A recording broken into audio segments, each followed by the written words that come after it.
बच्चे मासूम होते हैं, अपने आसपास के खतरे को भांप नहीं सकते।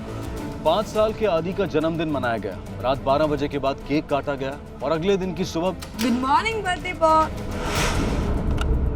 हेलो,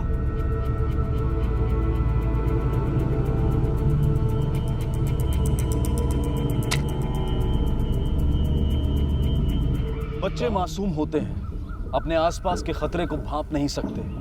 जिसे अपना मान लिया उस पर पूरा भरोसा कर लेते हैं। उन्हें अंदाजा ही नहीं होता कि कहीं आसपास कोई घात लगाए बैठा है।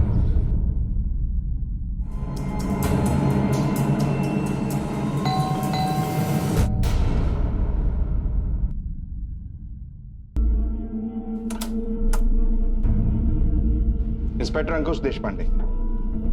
भाई साहब, ये सर, यहाँ से कोई बच्चा गायब है? नहीं, ऐसा तो कुछ भी नहीं है। आपके पड़ोसी ने फोन किया था कि आप यहाँ से एक बच्चा गायब हुआ है। 24 घंटे हो चुके हैं। शायद हमारे पड़ोसी का बच्चा गायब है।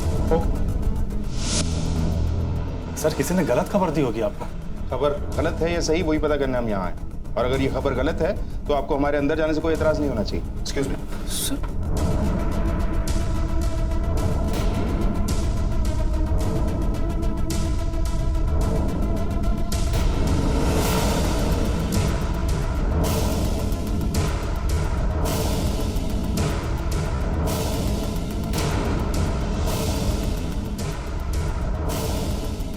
आप लोगों की शक्लें बता रही हैं कि आप लोग डरे हुए हैं।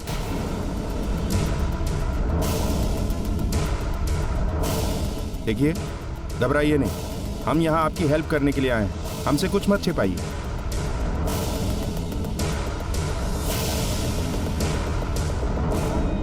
ऐसे केसेस में एक एक पल कीमती होता है।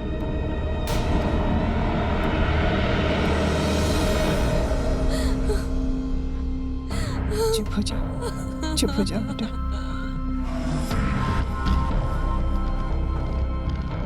आप लोगों ने अपने बच्चे को आखिरी बार कब देखा था? परसों, उस दिन उसका 5वां बर्थडे था। आस पड़ोस के कुछ मेहमान आए थे और हम लोग उसका बर्थडे पार्टी सेलिब्रेट कर रहे थे। Happy birthday to you, happy birthday, happy birthday, happy birthday dear आदि।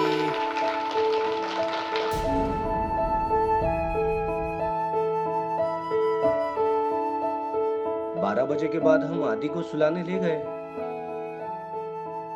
ये देखो आदि के गिफ्ट्स। अरे वाह, मेरे गिफ्ट। मम्मा मम्मा, मुझे अभी मेरे गिफ्ट देखने हैं। नहीं बेटा, हम कल देखेंगे ना सारे गिफ्ट। अभी चलो, सोना है। चलो चलो। नहीं मम्मा, चलो अभी सोते हैं। मम्मा मम्मा, मुझे अभी मेरे गिफ्ट देखने के। अभी नहीं, कल देखेंगे गिफ्ट। चलो चलो, सो जाओ। नो, चलो चलो। गुड बॉय ना।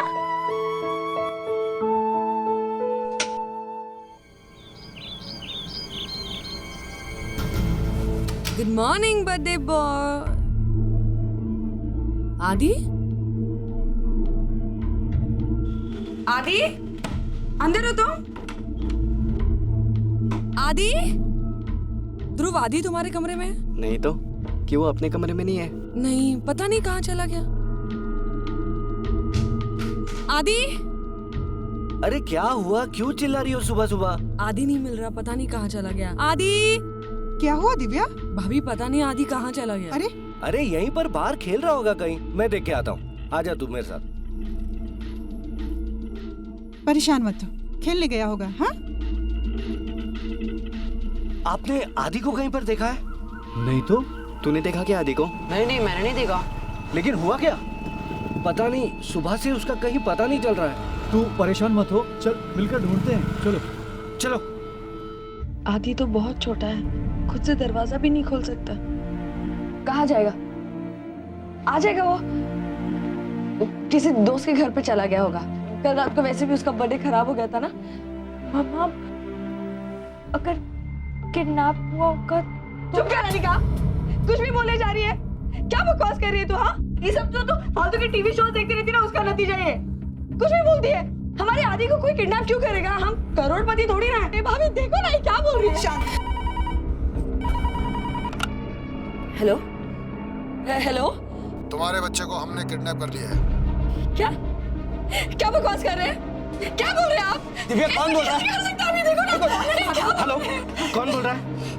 और मेरा बच्चा कहाँ है? बच्चे को मैंने किडनैप किया है। क्या? अपने बच्चे को जिंदा देखना चाहते हो तो गलती से भी पुलिस को फोन मत करना। नहीं नहीं भाई साहब, प्लीज मेरे बच्चे को कुछ मत कीजिएगा। आपको जो चाहिए मैं दूंगा, प्लीज। लेकिन बताइए तो सही, आपको चाहिए क्या? मैं फिर फोन करूंगा। सुनिए, हेलो हेलो हेलो, ये कौन है? क्या हुआ भैया, बोलो ना। कौन है? हेलो हेलो, आदि को किडनैप हो गया? चुप कर, चुप कर। भाई साहब, हमें पुलिस को खबर करनी चाहिए। नहीं नहीं, उसने पुलिस को खबर करने से मना किया है।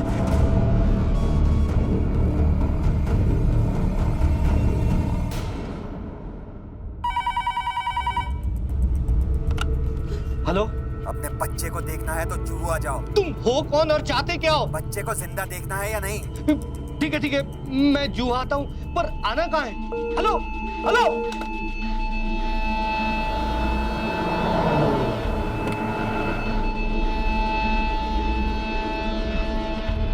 आदि,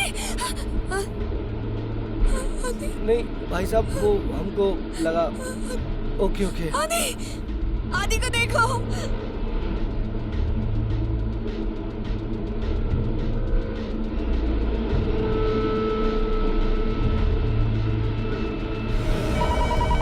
हेलो हेलो, ये क्या खेल खेल रहे हो तुम? हम लोगों ने जू में हर जगह देखा, तुम लोग कहीं नहीं दिखे। अगर अपने बेटे से मिलना है तो जल्दी से अंधेरी आ जाओ। अंधेरी?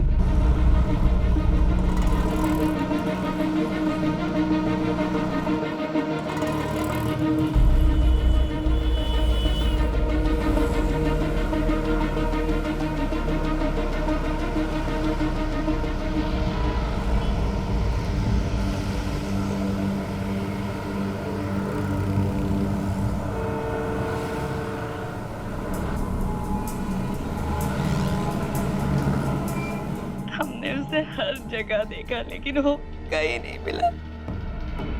अपना बर्थडे भी वो ठीक से मना नहीं पाया, अपने गिफ्ट्स भी नहीं देख पाया।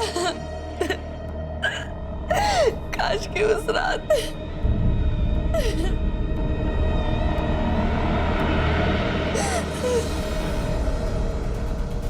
देखिए सर, किडनैपर ने ना पुलिस को फोन करने से मना किया था। आप घबराइए नहीं, किसी को पता नहीं चलेगा कि हम इस केस पर हम सादे कपड़ों में ही पूछताछ करेंगे। अब ये बताइए कि आपकी किसी से कोई दुश्मनी है, बिजनेस को लेकर या प्रॉपर्टी को लेकर? किसी पर कोई शक है आपको? नहीं सर, ऐसा तो कोई भी नहीं है।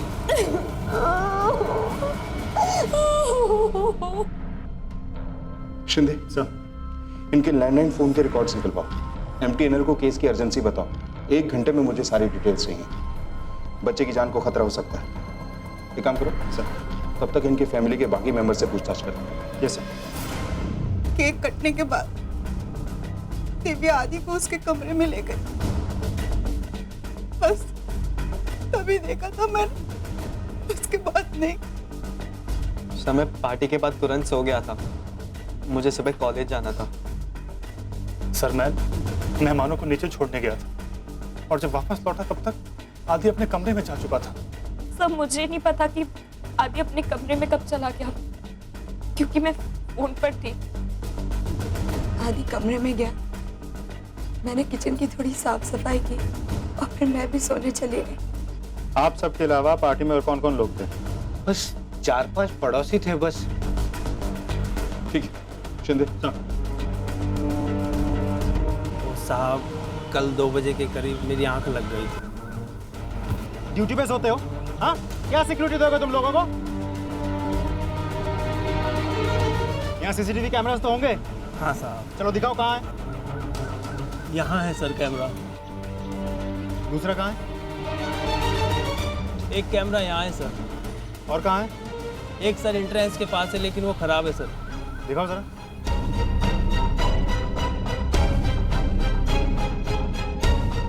ये वाला खराब है? हाँ सर। जिस कैमरे से ये पता चलता है बिल्डिंग में कौन आया कौन गया वही खराब है।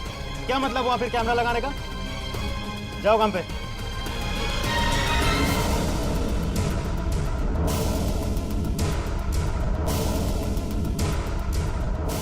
ये वाला करो।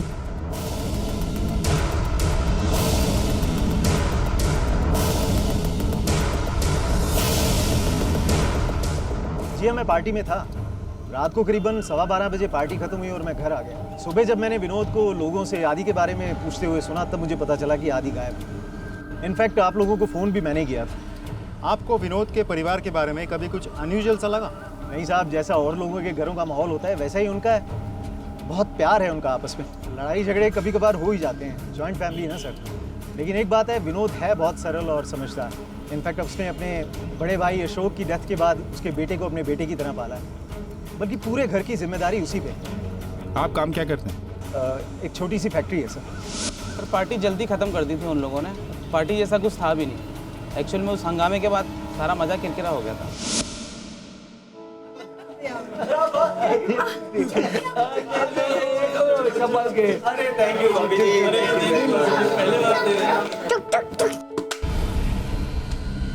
पागल है क्या? हाँ, अंधा है क्या?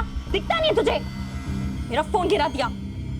स्टूपिड। क्यों चिल्ला रही है? तेरा फोन तो नहीं टूटा ना? ये ना हर वक्त मेरे पीछे पड़ा रहता है, एक मिनट चैन से नहीं बैठने देता। तो बीच में क्या बोल रहे हैं? हाँ, ध्रुव अपने काम से काम रखा कर। मेरे को मत बोल। तू कैसे बात कर रही है मेरे से ऐसे? तो और क्या करूं? अनिका, ऐसे बात करते हैं क्या अपने बड़े भाई से? अनिका, ध्रुव, क्या कर रहे हो तुम दोनों? उसको बोलो ना। मुझसे क्यों बोलेंगी वो? यार लेकिन तुम लोग बात बात पर झगड़ते क्यों हो? एग्जैक्टली। अब सबको मेरी गलती नजर आएगी ना, किसी को आदि की गलती तो नजर आएगी नहीं। लड़का जो है, अगर इतनी लड़के की चाहती तो मैं क्यों? अनिका, देखो बहुत हो गया। इतना ड्रामा करने की कोई जरूरत नहीं, समझी तुम? चाचू, आप ना ही बोले ना तो ज्यादा बेटर होगा। मैं अपने पापा से बात कर रही हूँ। बड़ों से ऐसे बात की जाती है? प्लीज बुआ। अनिका, ऐसा नहीं करते बेटा। एग्जैक्टली, ऐसा नहीं करते, वैसा नहीं करते, सारे रिस्ट्रिक्शंस मेरे ऊपर। आदि के ऊपर कुछ भी नहीं। आफ्टर ऑल लड़का जो है ना, उसको तो आप सब अपने सर पर रखेंगे ना। इनफ अनिका, बहुत बोल लिया तुमने। तुम चलो अंदर। Oh my, why should I go? I am not going. Anika, अंदर चलो। चलो चलो। सर, भाई बहन में तो झगड़ा होता ही है ना, कौन से घर में नहीं होता? बट इसका मेरे बेटे के किडनैप होने से क्या लेना देना है? देखिए, उस रात या उससे पहले जो कुछ भी हुआ हमारे लिए जानना बहुत जरूरी है। हमारे शक के दायरे में सब लोग हैं, आपके पड़ोसी भी और घर वाले लोग भी। किडनैपिंग के लिए कोई फोर्स्ड एंट्री नहीं थी। लड़के के कमरे में भी हमें कोई अनयूजुअल बात दिखाई नहीं दी। मुझे लगता है कि इस किडनैपिंग में आपका कोई बहुत ही करीबी शामिल है। घर में कोई ऐसा है जिसे आदि पर बहुत ज्यादा गुस्सा हो, उससे नफरत करता हो, उसे नुकसान पहुंचा सकता हो।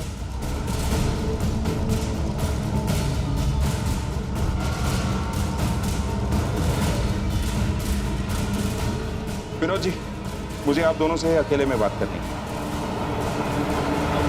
मेरी बेटी अनिका का हाथ नहीं हो सकता इसमें। मैं कह रही हूँ आपसे। मैंने कब कहा उसका हाथ है? लेकिन मेरे सवाल के बाद जिस तरह से आपने उसकी तरफ देखा, उस नजर ने बहुत कुछ बताया हमें। साफ साफ बताइए, आपकी बेटी की आपके बेटे से क्या नाराजगी है? देखिए, आपके छोटे बच्चे की जान खतरे में है। हमें सच सच बताइए ताकि उसे ढूंढने में हमारी मदद हो। दरअसल अनिका हमारी बड़ी बेटी है। अनिका और आदि में 10 साल का फर्क है, लेकिन अनिका को कभी आदि पसंद ही नहीं था। वो क्या है ना, उसे लगता था कि क्योंकि आदि लड़का है, हम उसका ज्यादा ख्याल रखते हैं, उसकी ज्यादा परवाह करते हैं। पर ये बात बिल्कुल भी सच नहीं थी। हमने कभी दोनों में कोई अंतर ही नहीं समझा। मुझे लगा कि जैसे जैसे टाइम बीतेगा सब कुछ ठीक हो जाएगा, मगर एक दिन आज इतना मजा आ रहा है। आ जाओ यार। पर आज कुछ क्या पता है आपको? पहला यार सबसे पहले चाय पिलाओ प्लीज। प्लीज मामा, अरे हाँ। अरे मैंने इतनी अच्छी पिक्चर्स लिखी है ना, सारी अपलोड करने वाली। एक मिनट, जाओ पहले शॉट ले लो। देखो कपड़े गंदे हो गए, पूरी रेत घुस गई। No no I am not. Go. अच्छा शूज तो हटा लो, वेट ना।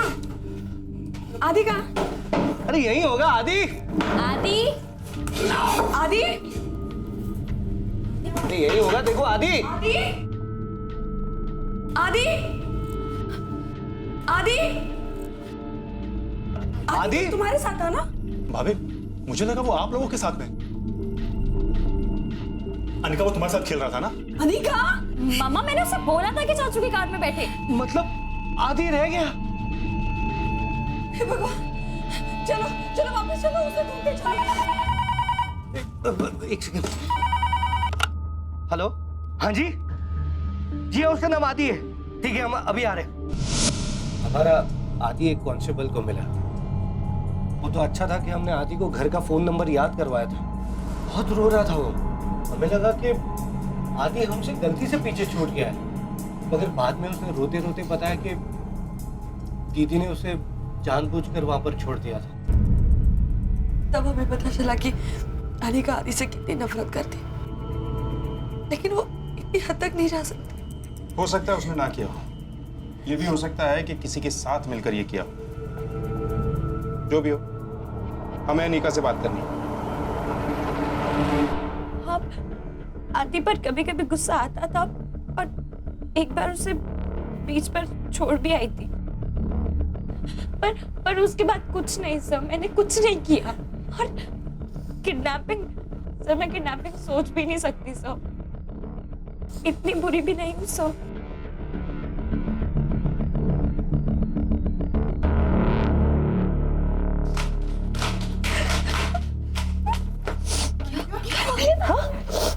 क्या हुआ? अनिका, अनिका, क्या हुआ भाभी? All set? मिस्टर विनोद, हमने आपके घर के फोन कॉल्स को रिकॉर्ड करने का इंतजाम कर दिया है और एक कांस्टेबल 24 घंटे आपके फोन उठाइए। हेलो, बच्चा चाहिए तो पैसे का इंतजाम कर। लेकिन कम से कम मेरी आदि से बात तो करवाइए। पहले पैसा, उसके बाद बातचीत। कल सुबह तक 5 लाख रुपए इकट्ठा कर और मेरे कॉल का वेट कर। और अगर बच्चा जिंदा चाहिए तो कोई होशियारी मत करना। हेलो हेलो, 30 सेकंड से पहले ही कॉल डिस्कनेक्ट कर दिया, ट्रेस नहीं हो पाएगा। विनोद जी, आपको पैसों का इंतजाम करना होगा। मैं समझ सकता हूं कि आपके लिए मुश्किल है कल सुबह तक 5 लाख का इंतजाम करना, लेकिन हमें हर प्रिकॉशन लेनी होगी। और अब अगर किडनैपर का फोन आए तो उसे बातों में उलझाए रखिएगा, क्योंकि कॉल ट्रेस करने के लिए हमें कम से कम 30 सेकंड चाहिए। ओके।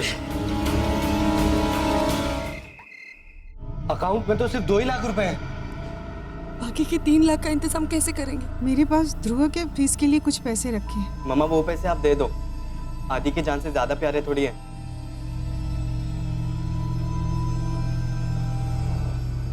भैया मेरे पास तो सिर्फ कुछ गहने ही हैं, अब इतनी रात को उन्हें कहाँ बेचेंगे? ये लो 50,000।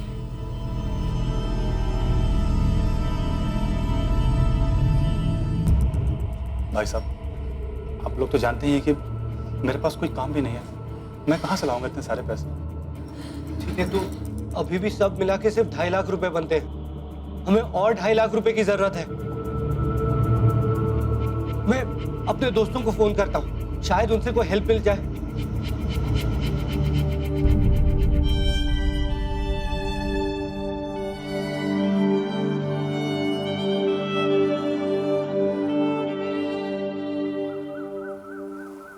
आप अपनी डेली की रूटीन को चेंज मत कीजिएगा। किसी को शक नहीं होना चाहिए। इसकी जो भी रूटीन है प्लीज उसे फॉलो कीजिए।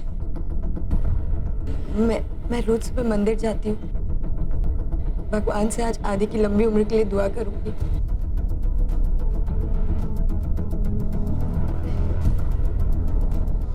मुझे एक नए जॉब के इंटरव्यू के लिए जाना पड़ेगा। मैं कोशिश करूंगा कि मैं जल्दी घर आ जाऊं।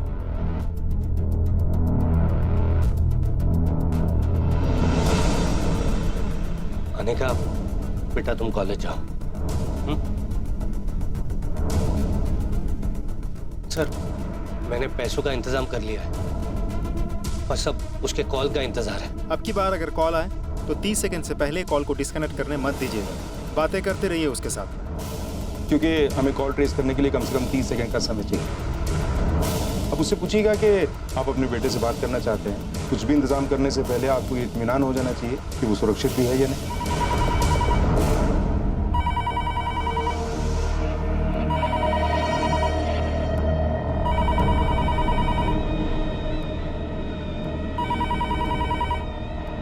भाई, हेलो, हाँ मैंने 5 लाख का इंतजाम कर लिया है। शाबाश।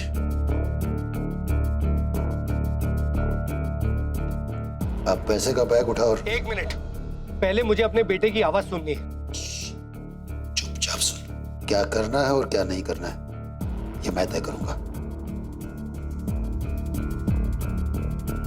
पैसे का बैग उठाओ और लेकिन मुझे विश्वास तो होना चाहिए कि तुमने मेरे बेटे के साथ कुछ गलत नहीं किया है। देखो, मुझे आवाज सुननी है बस।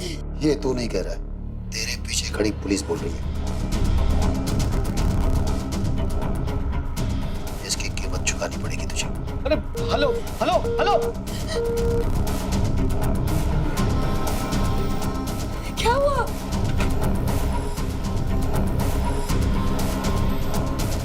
सर, ना कोई यूनिफॉर्म में है ना पुलिस की गाड़ी है, तो किडनैपर को कैसे पता चल रहा है कि हम कॉल रिकॉर्ड कर रहे हैं? हर बात 30 सेकंड पूरे होने से पहले ही डिस्कनेक्ट कर रहा है वो। इसका मतलब घर का ही कोई है जो किडनैपर को इन्फॉर्म कर, या फिर कोई पड़ोसी।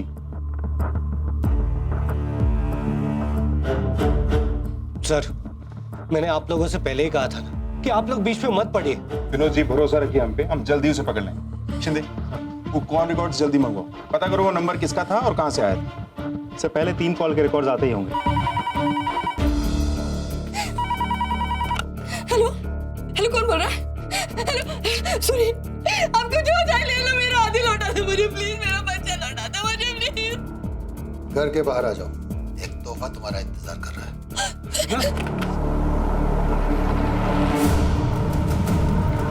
मिसेस दिव्या, प्लीज इसे छूइए नहीं।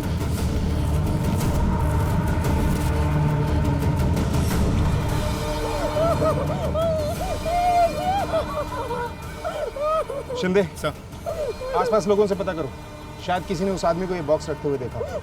और हाँ, और इसके माँ बाप के डीएनए से मैच करो, पता करो कि ये उंगली वाकई आदि की है या नहीं, और मुझे ये रिपोर्ट्स जल्दी चाहिए। केस अब एक खतरनाक मोड़ ले चुका था। वक्त हाथों से फिसलता जा रहा था।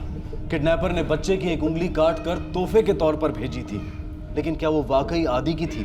किसी ने किडनैपर को पैकेट रखते नहीं देखा था। पुलिस इतना सीक्रेटली काम कर रही थी, लेकिन फिर भी उनके होने का पता किडनैपर को चल चुका था, जिससे ये जाहिर हो रहा था कि घर में ही कोई था जो उसे हर पल की जानकारी दे रहा था। हेलो, देख लिया अपनी आंखों से कि मैं क्या कर सकता हूँ। अब वही करो जो मैं कहता हूँ। पैसे का बैग लेके बाहर आ जाओ, बैग खोलो और पैसे जमीन पे डालो और उसके बाद आग लगा दो, फिर मैं तुम्हारे बच्चे को छोड़ दूंगा। हेलो, क्या कहा उसने?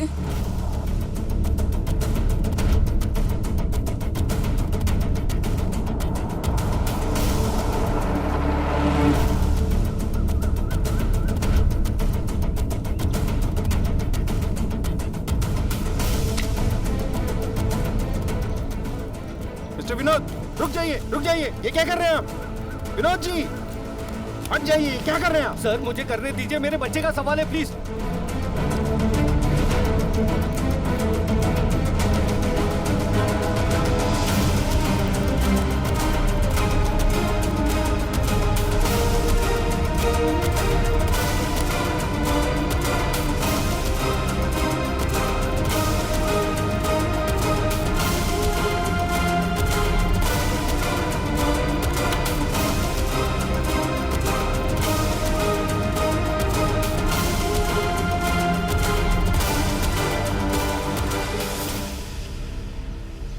मिस्टर विनोद, इस बात में अब कोई डाउट नहीं है कि इस किडनैपिंग में या तो आपके घर का कोई शामिल है या आस पड़ोस का।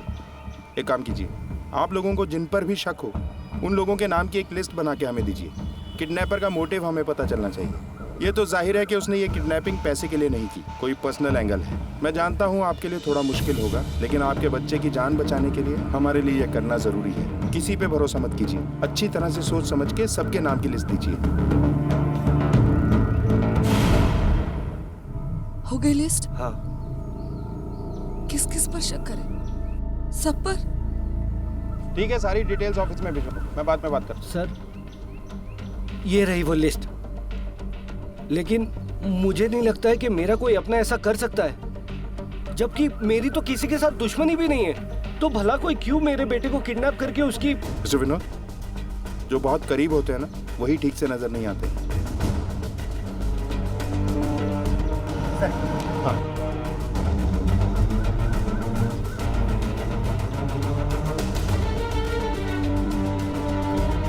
सर, सारे कॉल रिकॉर्ड्स हमने चेक कर लिए। हमें पता करना होगा, जल्दी जाना होगा सर। सर क्या हुआ, कुछ पता चला मेरे बेटे के बारे में? नहीं, अभी तक नहीं। हम 10 मिनट में आते हैं। चलो सर। सर सर आप ये कैसी बातें कर रहे हैं? मेरा इस किडनैपिंग से कोई लेना देना नहीं। वो हम पता लगा लेंगे मिस्टर किशोर। हमारे पास सबूत है। किडनैपर ने जिस नंबर से फोन किया था वो आपके ही एड्रेस का नंबर है। यह है वो बिल जिसे देकर नंबर लिया गया है। सर ये तो इसी महीने का बिल है और मैंने अभी तक तो ये बिल देखा भी नहीं। और वैसे भी सर फोन के सारे बिल मेरा बेटा पे करता है। हाँ सर, लेकिन इस बार मेरा दोस्त अपने घर का बिल पे करने गया था। उसने कहा हमारा भी कर देगा। उसी ने हमारे लेटर बॉक्स से बिल निकाला। कौन है वो दोस्त? नाम क्या है उसका? सर ध्रुव कहाँ है? ध्रुव यही है, क्या हुआ? शिंदे लेके आओ उसे। सर ध्रुव चल चल। सर अरे सर क्या हुआ सर? क्या हुआ सर? अपने कजन को तुम्ही ने किडनैप किया ना? नहीं सर, मैंने कुछ नहीं किया। आप लोग क्या मत करो। तुम्हारे कॉल रिकॉर्ड्स हैं हमारे पास। सर मैंने सच्ची कुछ नहीं किया सर। सर पहला कॉल जब आया था तो मैं यही घर पर ही था। सर मैंने बस किडनैपिंग का फायदा उठाया ताकि मैं चाचा चाची को परेशान कर सकूं। सर लेकिन मुझे सच्ची नहीं पता कि आदि कहाँ पर है। मैंने तो बस चाचू से बदला लेने के लिए कॉल किया था।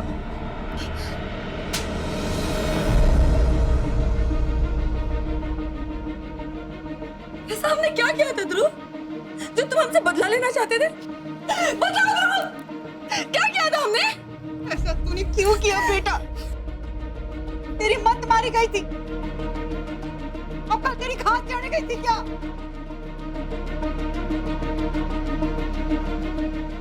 बोलो क्यों किए कॉल? सर चाचू हमेशा से चिल्लाते रहते थे, भाषण देते रहते थे। उन्हें लगता था कि जो वो कर रहे वही सही है और टॉन्ट मारते रहते थे। मुझे बहुत गुस्सा आता था। अभी चाचू पापा तो है नहीं कि मैं उनकी हर बात सुनूं। तो सर मैंने ऐसे ही बस बदला लेने के लिए कॉल किया था। तो मुझे कसम से नहीं पता कि आदि कहाँ पर है। सर उसमें से सिर्फ 3 कॉल्स मैंने किए थे। वो पैसे वाला कॉल मैंने नहीं किया था सर। जरूरत थी तुझे करके। शिंदे ये ध्रुव कह रहा है कि इसने पहले 3 कॉल ही किए थे।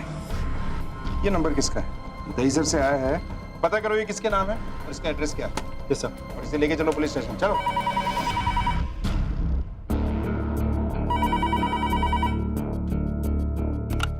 हेलो, देखो तुमने जो जो कहा मैंने किया। आखिर चाहते क्या हो तुम? कब लौटाओगे मेरे बेटे को वापस? अभी नहीं, अभी तो मुझे बहुत मजा आ रहा है। अभी एक और तोहफा तुम्हारा इंतजार कर रहा है। आ जाओ बाहर नाके में।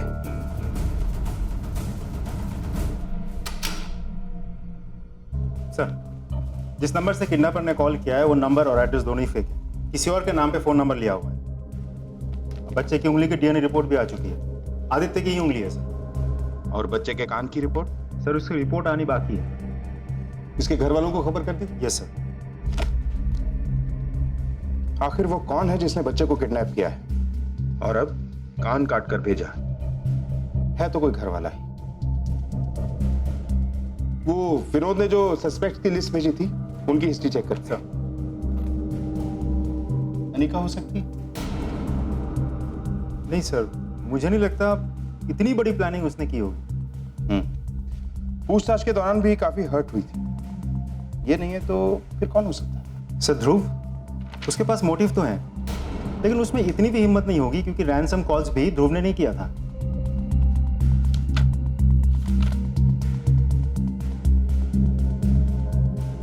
शिंदे सर,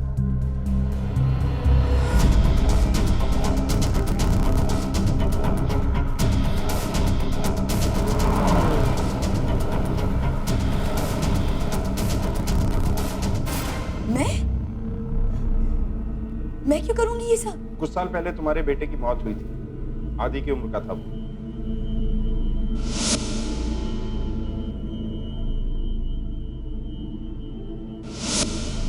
जी। क्या ये सच नहीं कि उसके बाद तुम्हारे पति ने तुम्हें छोड़ दिया था?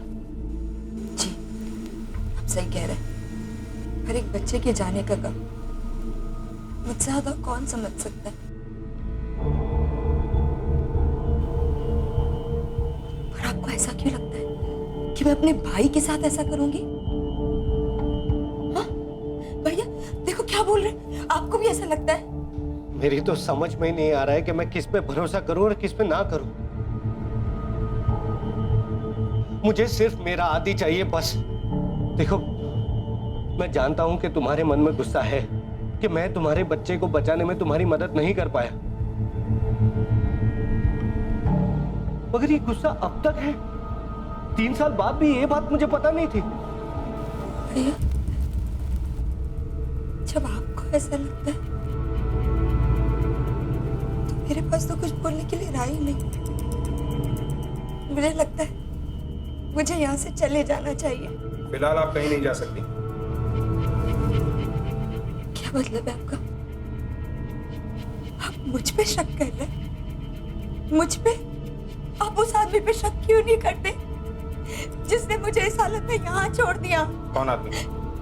मेरा पति बहुत नाराज था मेरी फैमिली से। वो कुछ भी कर सकता है, वो किसी की जान तक ले सकता है। बच्चे की मौत बर्दाश्त नहीं कर पाई वो। होता है जिंदगी में, क्या कर सकता है इंसान। लेकिन बदला तो एक्चुअली वो लेना चाहती थी। बच्चे की मौत के बाद इतनी ऑब्सेस्ड हो गई कि मैं उसके साथ रह नहीं पाया, इसलिए छोड़ दिया उसे, अलग हो गया। उनको आप पे शक है? क्या? जी। पागल हो गई वो। मेरा यकीन कीजिए, मैंने कुछ नहीं किया। मैं तो अभी दोबारा शादी कर चुका हूँ और अभी अभी हनीमून से लौटा हूँ। मैंने अपना पास छोड़ दिया sir. I have moved on in life.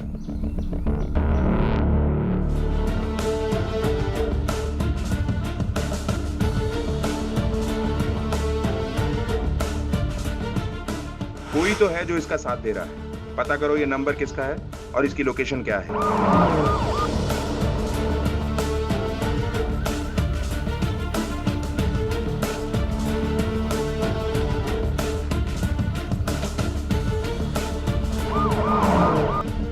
मेधा के पति की कही हुई हर बात सच साबित हुई। अब शक के दायरे में थी सिर्फ मेधा, आदित्य की बुआ। वो हर रोज मंदिर जाती थी और शायद उसी वक्त वो फोन करती होगी। इतना तो साफ था कि मेधा ये सब अकेले नहीं कर रही थी, कोई और उसके साथ था। क्या मेधा इतनी शातिर थी? पुलिस पता नहीं कर पा रही थी कि कौन था इस जुर्म का भागीदार। इस एक शख्स से पूरा परिवार टूट चुका था, खासकर बच्चे की माँ। वो दिन रात बच्चे के खिलौनों को अपने सीने से लगाए बैठी रहती थी। अब इस केस की चर्चा होने लगी थी और अचानक पुलिस को एक ब्रेक थ्रू मिला। पर क्या पुलिस बच्चे को बचा पाएगी? सर, वो मैं पुलिस के चक्कर में नहीं पड़ना चाहता था, इसीलिए आने में इतनी देर कर दी। कहीं ऐसा ना हो कि तुम्हारी इस देर की वजह से हम बच्चे की जान ही ना बचा सके। तो तुमने उस आदमी को बॉक्स रखते हुए देखा? जी सर। और क्या क्या देखा? सर, उसने सड़क के किनारे बॉक्स रखा, मुझे सब बड़ा अजीब सा लगा। फिर मैंने उसे आवाज दी, उसने पलट कर मुझे देखा, फिर वो वहां से भाग गया। हेलो, मुझे कुछ समझ में नहीं आया सर, इसलिए मैंने इस बात को इग्नोर कर दिया। आज जब मैंने आदि के किडनैप होने की खबर सुनी तो सर मैं यहाँ आ गया। उसका हुलिया बता सकते हो? जी सर।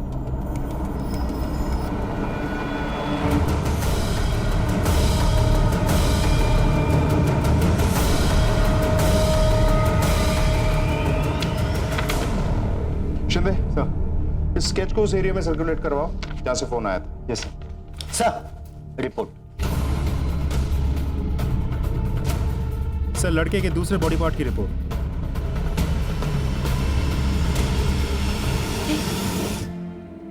ऐसा नहीं हो सकता, झूठ बोल रहे हैं आप। मेरा आदि नहीं मर सकता। मेरा आदि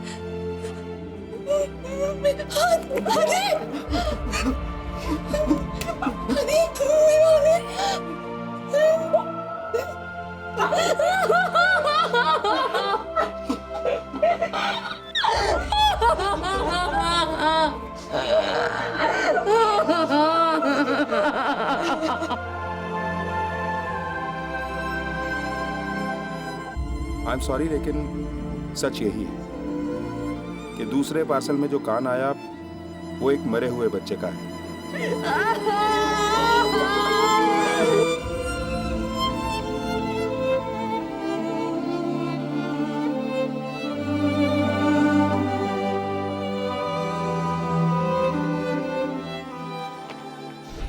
इसे पहचानते हैं आप लोग?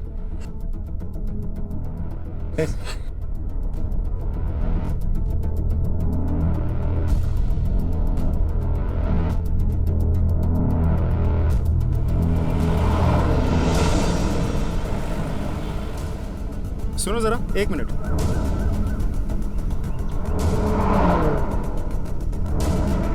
इसे देखा है?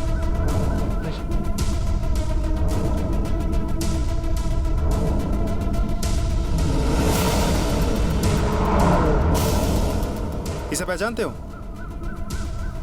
सर ये तो किशन चाचा है। कहाँ रहता है किशन चाचा? सर इसी गली के लास्ट में उनका झोपड़ा है। करता क्या है? सर उनका नमक का कारोबार है। ठीक है, थैंक यू।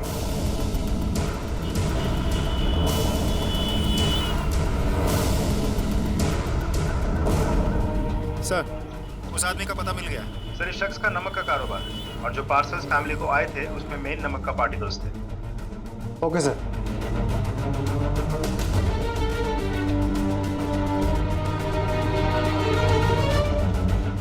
नहीं सर, अंदर तो कोई नहीं है। ठीक है, कमरे की अच्छी तरह से छानबीन करो। जी सर। सर कुछ खून के निशान भी हैं। खून? एक काम करो, क्राइम सीन पर फॉरेंसिक टीम को बुलाओ। Okay sir. अच्छा एक बात बताओ, तुम लोगों को पता है किशन नमक लाता कहाँ से है?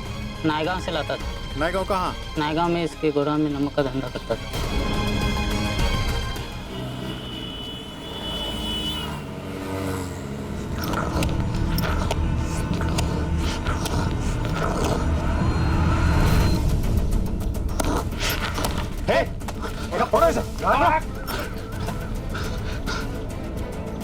ये उसी बच्चे की लाश है ना? क्या दुश्मनी थी उस परिवार से? मेरी कोई दुश्मनी नहीं थी साहब, वो तो जैसे बोला मैंने वैसा ही किया साहब। किसने बोला? मेधा ने?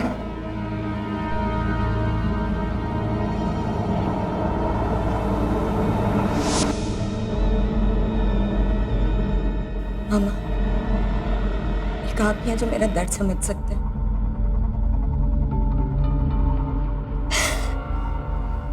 मैं उन्हें उनके बच्चे के साथ हंसता खिलखिलाता हुआ नहीं देख सकती। मेरे मरे हुए बच्चे के लिए उनकी आंखों में ना कोई दुख है ना अफसोस। मुझे उनको सबक सिखाना है, सबको।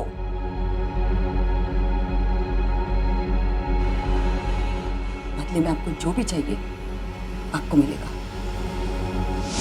मेरा तो मुझे इतना बोली थी कि उस बच्चे को अपने पास रखना है और पैसे देकर छोड़ देना है।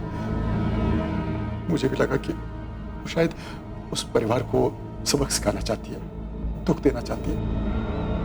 लेकिन मुझे नहीं मालूम था साहब, वो पागल हो चुकी है। वो मेरे को बोली कि उनको बोलो कि पैसों में आग लगा दो। मैंने मना कर दिया था साहब, लेकिन मेरे को धमकी दी कि वो पुलिस में मेरा नाम बता देगी। और एक दिन अचानक आई और बोली कि पुलिस ने एक लिस्ट बनाई है जिसमें हम दोनों के भी नाम हैं और हमें गिरफ्तार भी कर सकती है। मामा, हम हम दोनों का नाम बता देगा। छुटकारा? ये क्या बोल रही तू? कोई रास्ता नहीं है मामा, वरना हम दोनों को जेल जाना पड़ेगा। एक काम करो, आखिरी निशानी के तौर पे इसका कान भेज दो। नहीं नहीं, ये मुझसे नहीं होगा। करना पड़ेगा मामा। एक काम करना, इसकी लाश को नायगांव में कहीं ठिकाने लगा देना। 2-4 दिन गायब रहना, किसी को कोई शक नहीं होगा।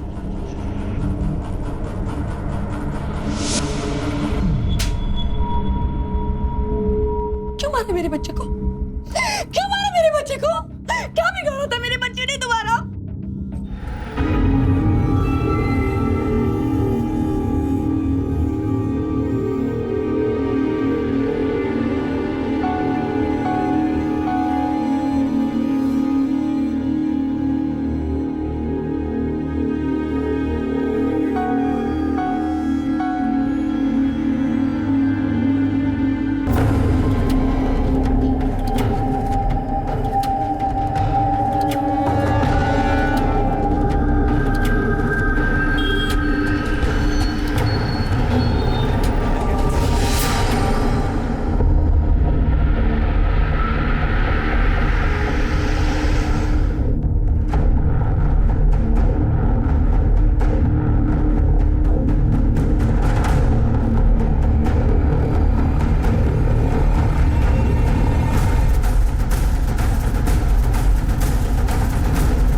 सर, बाहर एक आदमी है, उसके हाथ में बंदूक है। क्या? हाँ सर।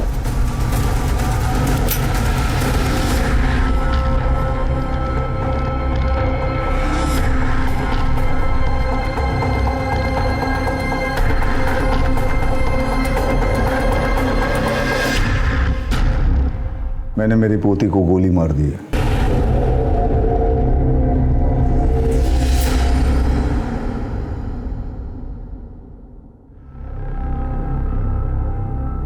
अरे लवकर आटपा, शादी के रिसेप्शन में जाना है कि नहीं? हाँ बाबा, झाले माझं, मी तयार आहे। अरे मान ले, जल्दी करो। हाँ हाँ बाबा, हम तैयार है। वो औरतों को पढ़ा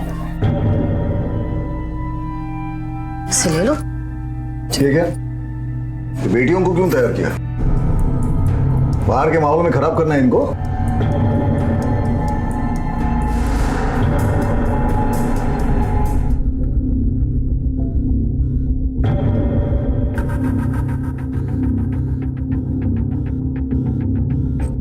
यहाँ क्या खड़ी है? अंदर जा, बहनों का ख्याल रख। पागल एक ना एक दिन किसी को स्वर्गवासी जरूर बनाएगी।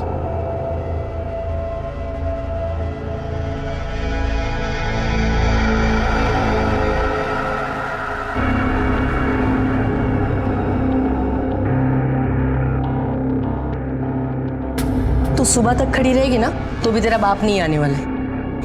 वो तो पी के दूध किसी गटर में पड़ा होगा।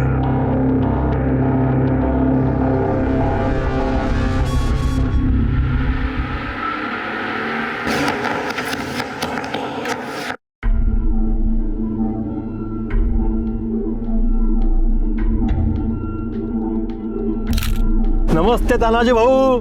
अरे जाधव, ये बस. हे जागा दे रे. या बसा. काय चाललंय तुझा? मैं क्या बोल रहा हूँ ना, जनार्दन भाई क्या देखने रे? काय को मैं उस पनौती का मुंह देखूं? उससे अच्छा मैं अपने कुत्ते का मुंह देख लूं. अरे एक गोस्ती आइक माझी, अगर वो इधर आए तो मेरे से दूर रखना उसको. हाँ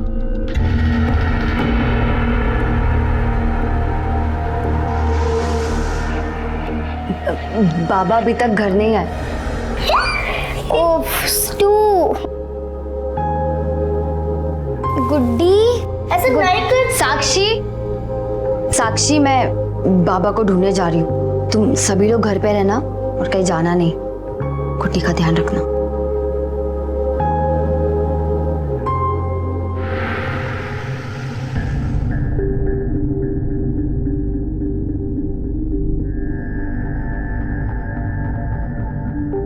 और भी जरूरत पड़ेगा तानाजी को बोलने का. अरे जनार्दन भाऊ, नमस्ते जनार्दन. नमस्कार नमस्कार. बहुत लेट हो गया आने में. हाँ ये औरत लोग का मेकअप में टाइम. अरे ये मालिनी. नमस्ते बाबा, कैसे तू? चल चल चल है ना भरत ना.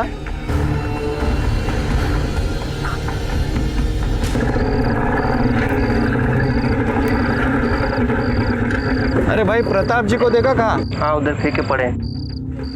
अच्छा ठीक है.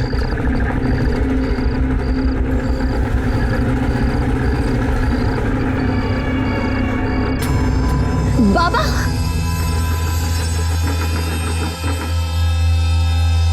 बाबा बाबा बाबा उठो. बाबा बाबा घर चलो. बाबा घर जाओ. विवाह इन्होंने बहुत सारी पी रखी है, वो ऐसे नहीं मानेंगे. उनको उठा के ले जाना पड़ेगा. बाबा उठिए. बाबा उठो. बाबा उठा. चलो घर जाना है. बाबा चलो. बाबा घर जाना है. घर चलो. चलिए पहले घर चलते. बाबा बाबा संभालो. चलिए.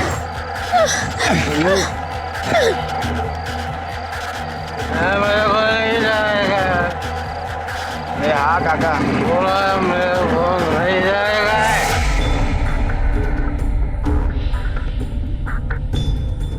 देख संग्राम को देख, कैसा ससुर की गोद में बैठा है. अरे लाइट कैसे चला गया? अरे भाग लो. अरे गणपत भाग लो. क्या हुआ? संभाल के. Thank you. अरे कोई नहीं, चलो मैं निकलता हूँ. हाँ? कब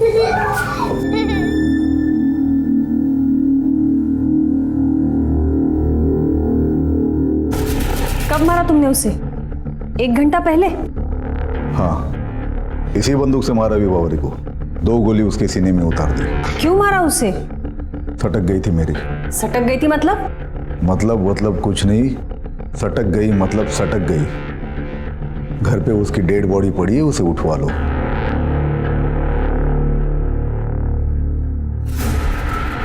साक्षी, सोनाली, गुड्डी,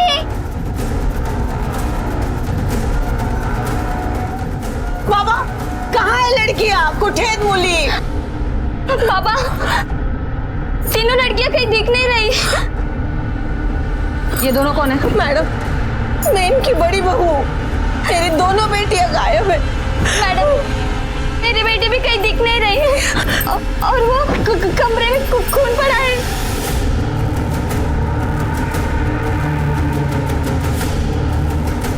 यहाँ तो सिर्फ खून है। अगर यहाँ पे मारा है तो बॉडी कहाँ है? यहीं पड़ी थी वो। मैडम हमारी बच्चियाँ कहाँ थी? जब हम शादी में जाने के लिए निकले तो इधर ही तीनों थी। उसके बाद बच्चियाँ कहाँ है? मुझे क्या मालूम? मैंने सिर्फ विभावरी को मारा है, बच्चों को मैंने कुछ नहीं किया। अरे तुम्हारे पति कहाँ हैं? संग्राम कहाँ है? अजिंक्य कहाँ है? आपने मेरी बेटी गुड्डी को कहीं देखा? नहीं। मावशी, सोनाली साक्षी दिखी क्या? नहीं देखी। ताई आमच्या गुड्डीला कुठे बघितलं का? नहीं। गुड्डी, गुड्डी, साक्षी, सोनाली। लड़की को वहां गोली मारी तो डेड बॉडी कहाँ है? बॉडी कहाँ है? लगता है बच गई शायद। और बाकी लड़कियां वो कहाँ है? बोला ना, मैं गोली मार के निकल गया, मुझे नहीं पता। बेवकूफ समझता है पुलिस को? वहां से यहाँ तक चल के आया गोली मारने के लिए और बोलता है देखा नहीं लड़कियों को। मैडम, मेरे सर पे खून सवार था, मेरा ध्यान और कहीं नहीं गया। मैडम, कहीं ऐसा तो नहीं कि उन 3 लड़कियों ने विभावरी को खून से लथपथ देखा हो और फिर गांव के किसी डिस्पेंसरी में एडमिट किया हो? हो सकता है, पता करवाओ। Okay madam.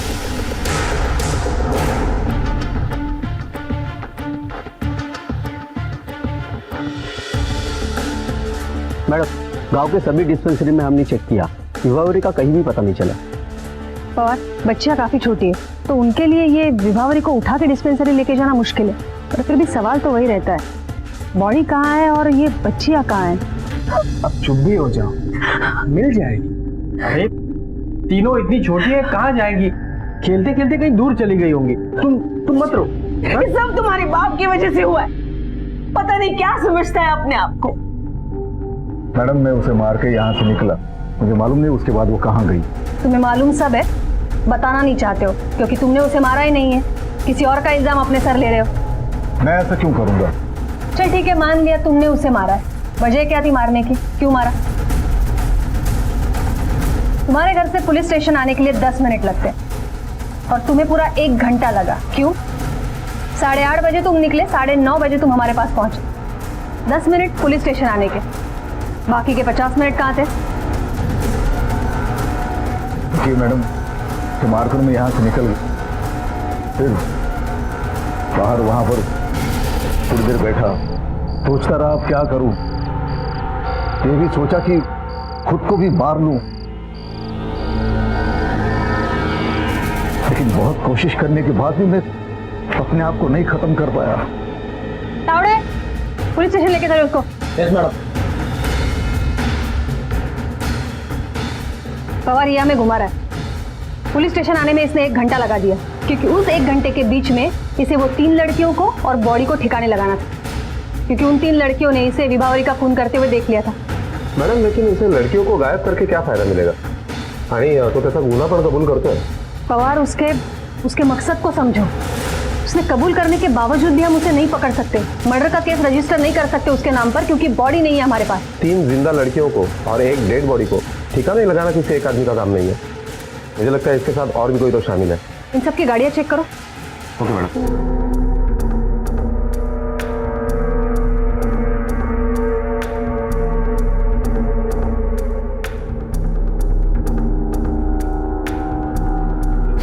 कहीं सापड़ ला? मैडम गाड़ी में ऐसा कुछ भी नहीं मिला जिसके बिना पर शक किया जा सके। इसका मतलब इन सबकी गाड़ी अभी क्लियर है। पुलिस के लिए केस एक चैलेंज था। केस को सॉल्व करने के लिए विभावरी की डेड बॉडी का मिलना और बाकी 3 बच्चियों का पता लगना बेहद जरूरी था। मैडम ये रहे जनार्दन की कॉल रिकॉर्ड। शायद हमारा शक सही निकला। कोई और भी ऐसा है जो जनार्दन ने हमें कहानी सुनाई उसको पूरी तरह से सुना सकता है, क्योंकि क्राइम होने से 10 मिनट पहले जनार्दन ने इस नंबर पर फोन किया था और उस वक्त ये नंबर जनार्दन के घर के आसपास ही एक्टिवेट था। पता करो ये हेल्पिंग हैंड कौन है, इसके भी कॉल रिकॉर्ड्स मंगवाओ।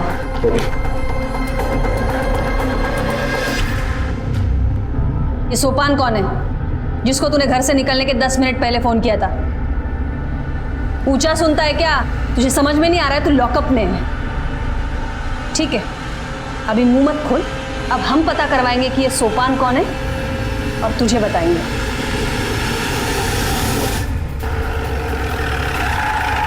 तुम्हारे साथ और कौन कौन था? बाबा को छोड़ के हम सब साथ ही गए थे। इधर वापस आके देखा तो विभावरी के कमरे में खून पड़ा हुआ था। बच्चियां सब गायब थी। बाहर निकले उनको ढूंढने के लिए और फिर। हाँ, सोपान कौन है? वो विभावरी का दोस्त। और ये जनार्दन घर के लिए कितने बजे निकला था? मैडम वो शादी के माहौल में कुछ मालूम नहीं पड़ा और वहाँ पे बत्ती भी गुल हो गई थी ना। ये जनार्दन और सोपान के बीच क्या लफड़ा है? बाबा को सोपान और विभावरी के प्यार व्यार का चक्कर चाहिए नहीं था। ये सोपान छोटी जात का है ना।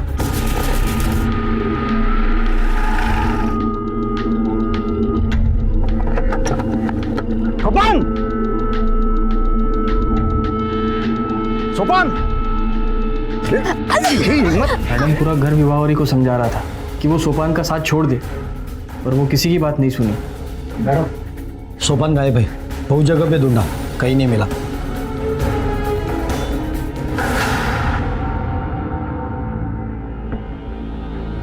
अपनी इज्जत बचाने के नाम पे पोती को गोली मार दी।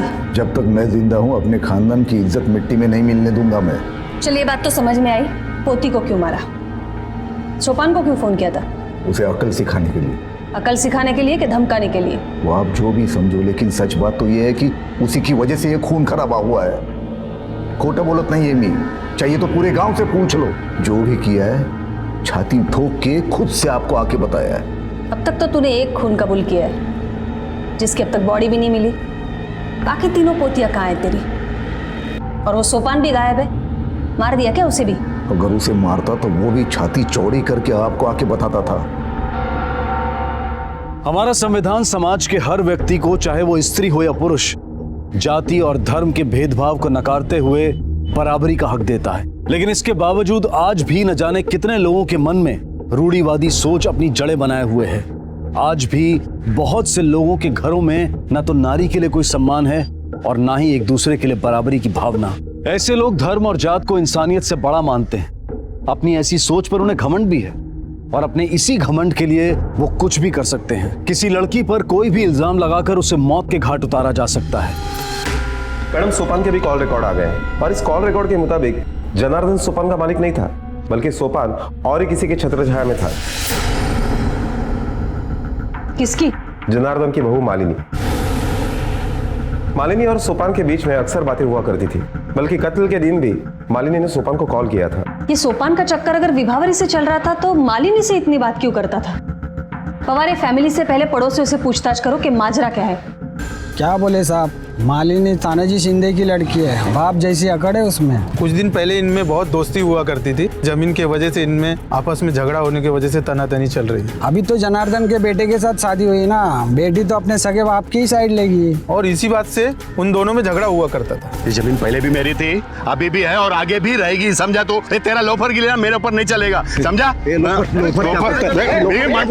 इस तरह से झगड़ने से समस्या का हल नहीं होता है, ये बात सारी बैठ के भी तो हो सकती है। तो समझाओ इसको पहले। अरे समझा, मेरे को क्या समझाने?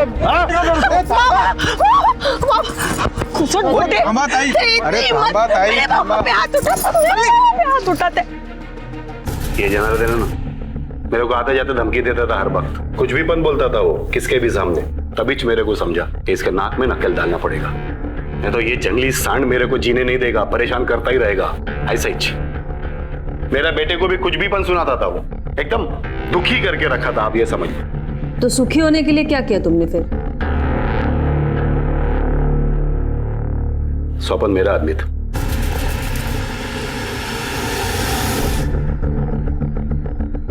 स्वपन को हम लोग ने ही उसके घर पे काम पे भेजा था, मैंने और माली ने, ताकि वो उसके साथ कुछ कांड करे। और बिरादरी वाले और गांव वालों को मैं तैयार करूं ताकि वो उसके मुंह पे थूके। और मौका मिला मुझे उस दिन, शादी के रिसेप्शन वाले दिन। इधर खड़े रह के रुआब झाड़ रहा है तू, लेकिन तेरे घर में जो बेशर्मी हो रही है उसका क्या? वो स्वपन है ना, उसका यार, तेरी पोती उसके साथ रंगरलिया मना रही, नहीं दिखता तेरे को? हाँ, देख, मैं किसी का कार्यक्रम नहीं बिगाड़ना चाहता, नहीं तो अभी के अभी तेरे दांत तेरे हाथ में निकाल के देता। अभी देख, पूरा गांव तेरे पास आने वाले हैं जूतों का हार लेके, तेरी पोती की वजह से, समझा? हाँ, क्योंकि वो लोग नहीं चाहते कि उनकी भी बहू बेटी बिगड़ जाए तेरी पोती के जैसे, समझा? जा जा, संभाल लो तो जा। इसी मौके के लिए तो मैंने स्वपन को वहां पे रखा था। मैंने देखा कि जनार्दन यहां से गुस्से में निकला है। मैंने तुरंत स्वपन को फोन किया कि विभावरी को बिस्तर पर लेकर जाए, लेकिन वो वहां से निकल चुका था मैडम। लेकिन हाँ मैडम, वो उससे पहले उसके साथ ही थी विभावरी। तुम्हें कैसे पता वो विभावरी के साथ था? वो जब घर से निकला था तब उसने मुझे फ़ोन किया था और उसने मुझे ये भी कहा था कि बाबा ने जो कुछ बताया वैसे वो कुछ भी करने वाला नहीं है। और उसने मुझे ये भी बताया था कि वो विभावरी से सचमुच में प्यार करने लगा है और फ़ोन काट दिया। उसके बाद जनार्दन ने क्या देखा घर में, क्या किया और क्यों किया, हमें कुछ नहीं मालूम मैडम। मैं घर पहुंचा।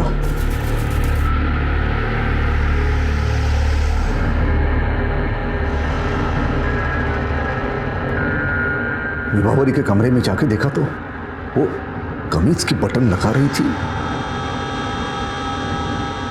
बिस्तर बिखरा हुआ था। तो मैं समझ गया कि सोपान के साथ मिलके उसने अपना मुंह काला कर लिया। मैंने बंदूक उठाई और 2 गोली उसके सीने में उतार दी। अगर वो वहीं गिरी थी तो उसकी लाश कहाँ है और बाकी 3 बच्चियां कहाँ हैं? मेरे को नहीं पता वो कहाँ है। देख तू,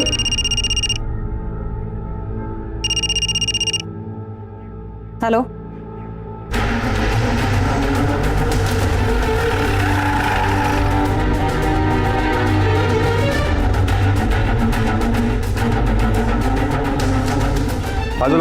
चलो पीछे चलो, चलो पीछे चलो। 2 गोलियों के निशाने और जनार्दन ने भी 2 ही गोलियां चलाई थी। मैडम, गोलियों के निशान को देखकर ये लग रहा है कि 12 बोर का कारतूस है। और ये नदी भी जनार्दन के घर से कुछ ज्यादा दूर नहीं है। दरअसल मैडम, ये जगह जनार्दन का घर और शादी का पंडाल इसके बीच में आती है। एक जगह से दूसरी जगह जाने के लिए दूसरा कोई ऑप्शन भी नहीं है, यहीं से होकर जाना पड़ता है। एक काम करो पवार, विभावरी के घर वालों को खबर कर दो, बॉडी पोस्टमार्टम के लिए भेजो। और सबसे अहम बात, जनार्दन पर मर्डर का केस रजिस्टर करो। Okay madam. वो विभावरी जो सिर्फ एक अच्छी बेटी होने का फर्ज अदा कर रही थी, उसे अपनी सफाई का मौका दिए बिना ही जनार्दन ने मार दिया। आखिरकार जनार्दन पर हत्या का केस दर्ज हुआ, लेकिन अगर जनार्दन की माने तो उसे पता ही नहीं था कि विभावरी वहां से कब और कैसे गायब हुई। क्या विभावरी वाकई जनार्दन की बंदूक से चली गोलियों से मारी गई थी, या फिर इसके आगे का रहस्य कुछ और था? और इसी वजह से पुलिस की संदिग्धों की लिस्ट में सोपान, मालिनी, तानाजी और जनार्दन सभी मौजूद थे। पवार, पोस्टमार्टम के हिसाब से विभावरी का खून गोलियां चलाने से नहीं, गला दबाने से हुआ है। अब गोलियां चलाने के बाद गला दबाने का चांस तो जनार्दन का हो ही नहीं सकता। पवार, अगर ये जनार्दन 2 गोलियां चला सकता है तो और भी गोलियां चला सकता था। उसके बावजूद भी वो लड़की जिंदा थी, इसका मतलब है किसी और ने आकर उसका गला दबाया है। पवार, ये जनार्दन को तोड़ना पड़ेगा।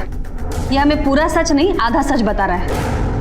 मैडम, जनार्दन सावंत कभी झूठ नहीं बोलता। मैंने बोला है आपको, मैंने 2 गोलियां मारी, उसको उधर ही छोड़ दिया और वहां से मैं निकल गया। वो 3 लड़कियां कहाँ हैं मुझे नहीं मालूम। अब 10 बार पूछोगे तो वही बोलूंगा, 50 बार पूछोगे तो भी वही बोलूंगा। तो बच्चियां गायब हुई, ये पता ही नहीं तुम्हें? कैसे पता होगा मैडम, मैं तो इधर आ गया था। मुझे चिंता है तो सिर्फ मेरी गुड्डी की। क्यों? बाकी बच्चियों की चिंता नहीं है? उनकी चिंता करके क्या करे मैडम, वो भी बड़ी होकर विभावरी के जैसे पराये मर्दों को अपने ही घर में बुला के इश्क लड़ाएंगे। लेकिन मेरी गुड्डी दिमाग से थोड़ी कमजोर है, बहुत भोली है, उसे कुछ नहीं समझता।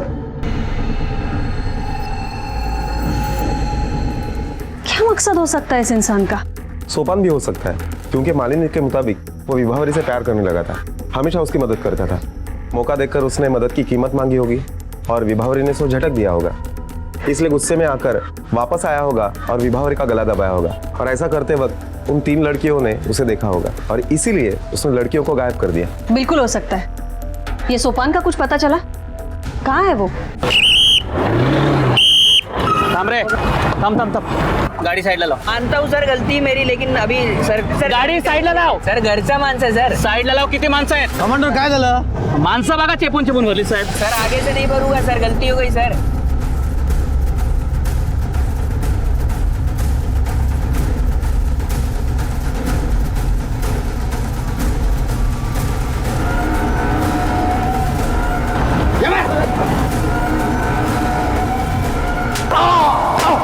वो तानाजी और मालिनी ने मेरे को विभा के साथ कांड करने का काम दिया था। उनको वो जनार्दन को बेइज्जत करना था। मैं उधर गया भी यही सोच के था, पण ती मुलगी खूप चांगली होती साहेब। वो अपने बाप का बहुत ख्याल रखती थी, उसे अपने खानदान की इज्जत की भी बहुत फिक्र थी। वो कभी मेरे को हाथ नहीं लगाने दी, मेरे को बहुत अच्छा दोस्त मानती थी वो। और बात दोस्ती से आगे नहीं बढ़ी तो गला दबाकर मार डाला उसको? मैडम मैं उसको कैसे मार सकता हूँ, मैं तो उसे प्यार करने लगा था। और रोज की तरह उस दिन भी हम उसके बेवड़े बाप को ढूंढने गए थे। बहुत ढूंढने के बाद उसको घर ले आए थे मैडम। यहाँ तक की कहानी मालूम है हमको, और उसको बिठा के रखो जब तक आगे की कहानी नहीं सुनाता।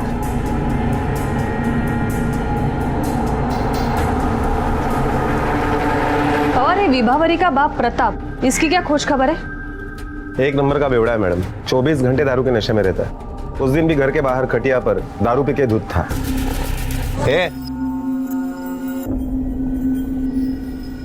उठ रे, उठ, अरे उठना। वो इतना पिया हुआ था कि उससे हिला भी नहीं जा रहा था। वो क्या बंदूक चलाएगा? अभी भी कहीं पर दारू पी के गटर में पड़ा होगा। अपनी बेटी की मौत का गम भी नहीं है उसे। और यही एक बात हैरान करने वाली है, इस फैमिली में किसी को किसी की पड़ी ही नहीं है, लेकिन कातिल बाहर का नहीं हो सकता, क्योंकि किसी बाहर वाले को बचाने के लिए जनार्दन सूली पे नहीं चढ़ेगा। मैडम फिंगरप्रिंट्स की रिपोर्ट आ गई है। इस रिपोर्ट के मुताबिक बंदूक पर 2 लोगों के उंगलियों के निशान है। एक तो जनार्दन के है और दूसरे किसी बच्चे के हैं। गुड्डी दिमाग से थोड़ी कमजोर है।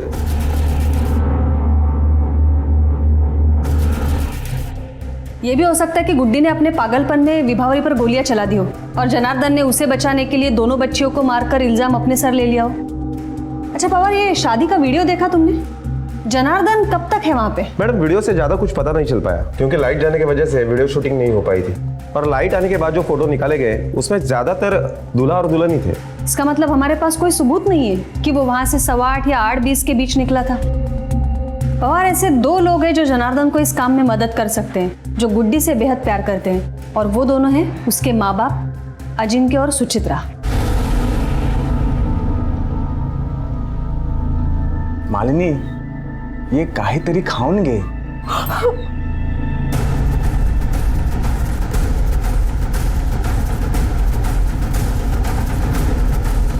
आप लोग यहाँ रुकिए, आप ये खाना लेकर अंदर जाओ, इनसे पूछताछ करनी है।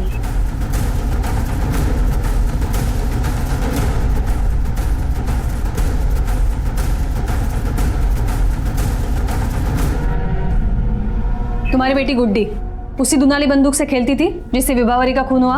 हाँ, मैंने बाबा को बहुत बार बोला भी था उसे डांटने के लिए, लेकिन बाबा उससे बहुत प्यार करते थे। लेकिन बाबा की एक बार बोलने पर वो बंदूक दे भी देती थी। आजोबा की बात मानेंगे ना? दे दे दे। तुम्हारे ससुर जी को गुड्डी को छोड़कर बाकी सब लड़कियों से प्रॉब्लम थी ना?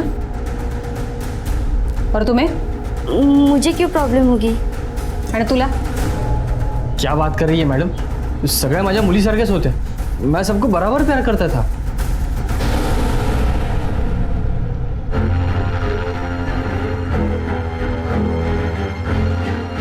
अब अंदर आइए जरा मेरे साथ।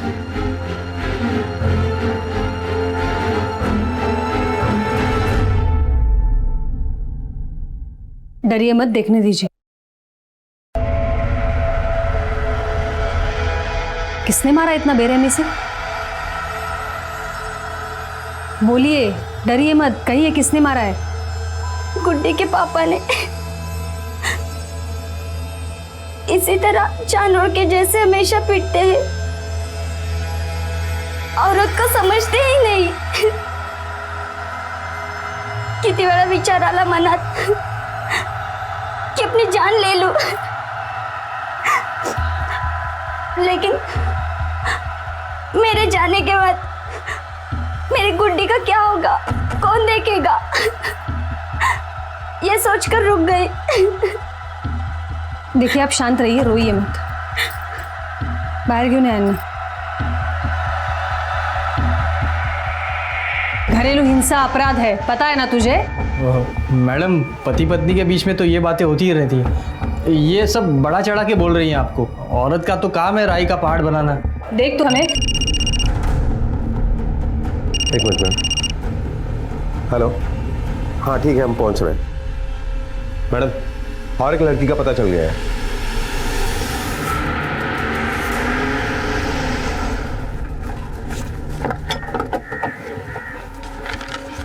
मैडम गुड्डी के फ्रॉक के ऊपर जो खून के निशान पाए गए, ये उसकी फॉरेंसिक रिपोर्ट है।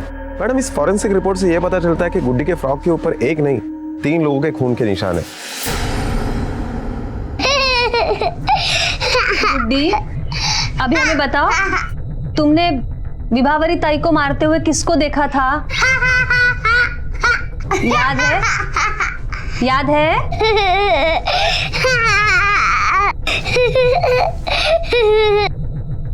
मंसोड़े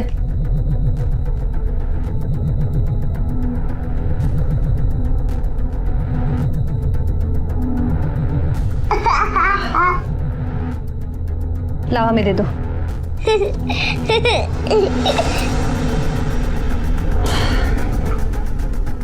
और इसको पूछ के कोई फायदा नहीं है। एक काम करा, घरच्यांवर नजर ठेवा। फैमिली से कोई भी गांव के बाहर नहीं जाना चाहिए। मैडम काय झालं? मेरी बेटियों का क्या हुआ? वो अब तक क्यों नहीं मिल रही मैडम? घाबरू नका, गुड्डी मिल गई है ना, अभी दोनों लड़कियां भी मिल जाएगी।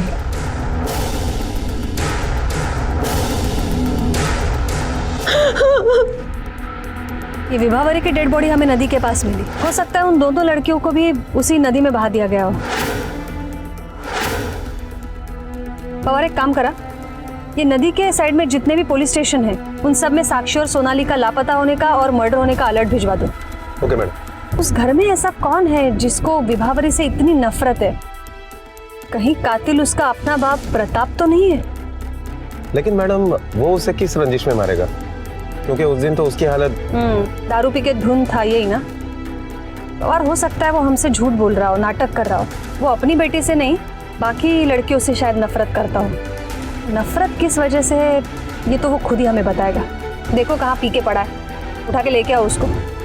Okay madam. जनार्दन, तानाजी, सोपान और मालिनी से होते हुए पुलिस के शक के दायरे में मासूम गुड्डी भी आई और अब उनका शक था प्रताप पर। लेकिन क्या एक सगा बाप अपनी बेटी का कत्ल कर सकता है? उस बेटी का जो कि एक माँ की तरह से उसका ध्यान रखती थी, और वो भी उस हालत में जब वो उसके सामने घायल पड़ी हो, मौत से जूझ रही हो। और अगर हाँ, तो सोचने वाली बात है कि वो नफरत कितनी गहरी होगी। क्या तुम्हें ठीक से याद है वाकई प्रताप नशे में धुत था? हाँ मैडम, उसने बहुत पी रखी थी। मैं और विभा ने बड़ी मुश्किल से उनको घर पे छोड़ा था। घर पे और कौन कौन थे? वैसे मैं अंदर नहीं गया था, लेकिन हम घर पहुंचे थे ना, तब तीनों बच्चियां बाहर आई थी। सो जाइए।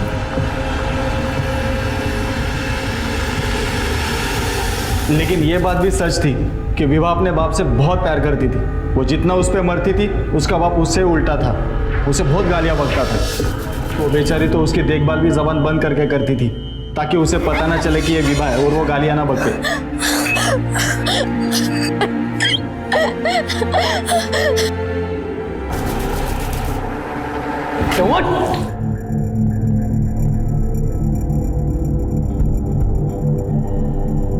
तूने मारा तीनों लड़कियों को?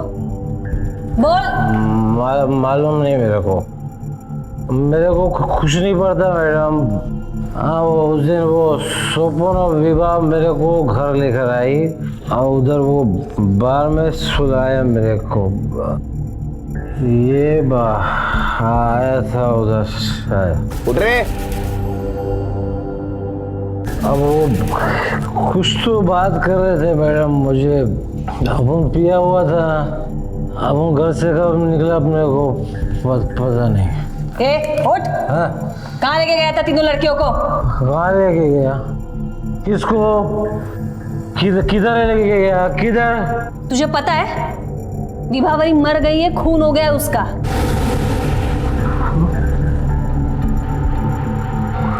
विभा मर गई, उसका खून हो गया। मेरे को पता है, मैंने वो मालिनी और सना वो बोलने वाला वो उसे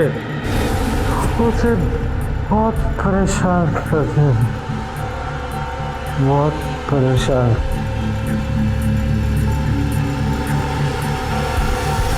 मैडम आपको गलत फहमी हो रही है। हाँ मैडम, हम लोगों ने जो कुछ भी किया था वो सब आपको बता दिया हम लोगों ने। खून करने का तो हम लोग सोच भी नहीं सकते। और रिमांड पे जाने का सोच सकते हो ना? तब तक तो कोर्ट के ऑर्डर आ ही जाएंगे, फिर तुम क्या, तुम्हारे भूत भी बोलेंगे। मैडम आप हमारे पीछे क्यों पड़े? हम सिर्फ ससुर जी को धमकाने वाले थे और इसके लिए हम किसी की जान नहीं ले सकते। और हम तो ससुर जी को सबक सिखाने वाले थे, वो भी सोपान ने मना कर दिया तो वो भी नहीं हो पाया। बंसोड़े, इन सबको बिठा के रखो। Okay madam. चलिए। जब तुम कमरे में घुसे तो विभावरी क्या कर रही थी? कितनी बार बोलूं मैडम, वो कमीज के बटन लगा रही थी। आई शपथ मैडम, मैं विभा को बाहर ही छोड़ के गया था। मेरे को तो अंदर जाने का परमिशन भी नहीं था। वजह तो मैंने आपको पहले ही बता दिया, मैंने उसे कभी हाथ नहीं लगाया, बहुत प्यार करता था मैं उसको। और ये विभावरी को जनार्दन ने जिस हालत में देखा था और बिस्तर की भी जो हालत थी, उस हिसाब से विभावरी पर जबरदस्ती करने की कोशिश की गई थी। लेकिन अगर वो सोपान नहीं था तो फिर कौन था? मतलब विभावरी का किसी के साथ संबंध था? संबंध था या वो संबंध बनाने की कोशिश कर रहा था? पवार, ये जो कोई भी है वही कातिल है।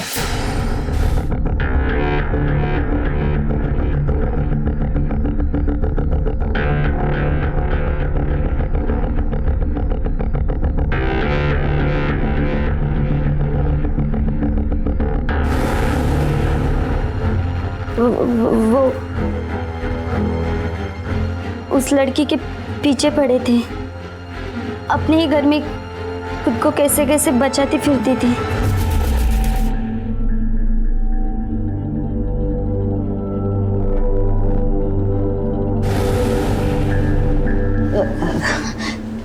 काका कुछ चाहिए आपको? विभा ने मेरे को बोला।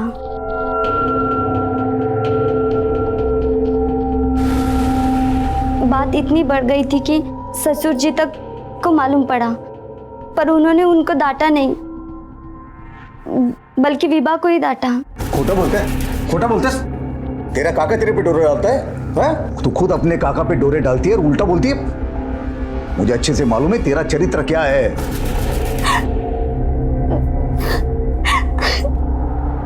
अजिंक्य कहाँ है? कितनी बार समझाया उसको, पर वो मान ही नहीं रही थी। क्या करता मैं, मुझे बहुत अच्छी लगती थी और कभी मौका ही नहीं मिल रहा था। फिर उस दिन शादी में बत्ती गुल हो गई और मैं वहां से निकल पड़ा। अरे क्या हुआ, काय झालं रे? मैं घर पहुंचा, देखा तो वो अपने कमरे में ही थी। मैंने उस पर काबू करने की कोशिश की,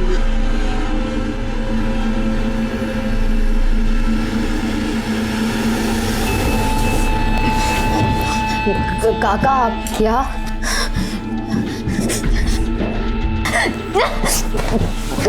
मैंने देखा कि साक्षी और सोनाली वहां आके देख रही है और फिर बाहर से कुछ आवाज आई तो मैं वहां से भाग गया। मैंने देखा कि बाबा अचानक घर पे आ गए थे। मैं सोनाली और साक्षी को लेके दूसरे कमरे में भागा।